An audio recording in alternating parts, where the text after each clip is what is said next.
Hello, Gary Whiting here. I wanted to show you something. I ran across a couple years ago a dissected foot of a horse, and it shows the action and all that happens when you put pressure on the horse's foot. I will point out a couple things right in here. This is your coffin bone. It's kind of hard to see my little arrow. And down here is the frog area. And of course, this is the sole of the foot. Keep in mind, these little tuberals in here, they have a little stretch elasticity to them. And then this is your white line, which could be like a cuticle. So I'm going to go ahead and play this video for you. And we're going to show you a barefoot horse and a one with a shoe underneath of it. So here we go. So we're simulating with the pressing action, the horse putting pressure, downward force on his foot. As you see, this area right here remains on the ground when there's no pressure. All right, so this stops this coffin bone action from being stressed or going too far.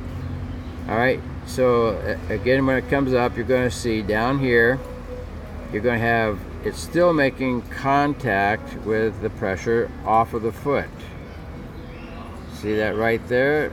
Okay, that's your frog. All right, the frog is a support mechanism for the coffin bone. So now, after this little advertisement from Swedish Hoof School, we're going to see that same foot with a shoe. So now the shoe is going to elevate the foot higher, which takes the coffin bone off the higher up and the frog off of making contact to the ground. All right, so now we're going to press, and we're going to see that these little tuberals in here are going to get really stretched out. It's going to affect the white line. And so this next go around, you're going to see where we're going to have a little fracture right there. That's because nothing stopped the downward force. The frog was off the ground. The coffin bone didn't have the support. Again, we'll take you back to the good video here showing the good foot, where again this area is on the ground. So what I'm saying is, when the foot is elevated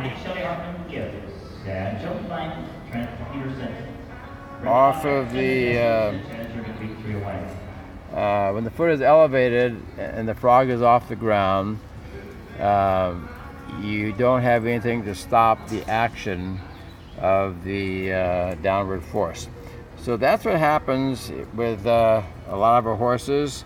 And now you can see why we have form, function, design. Horses came barefoot. They were really meant to be barefoot. Shoes create a problem, and that's one of the problems.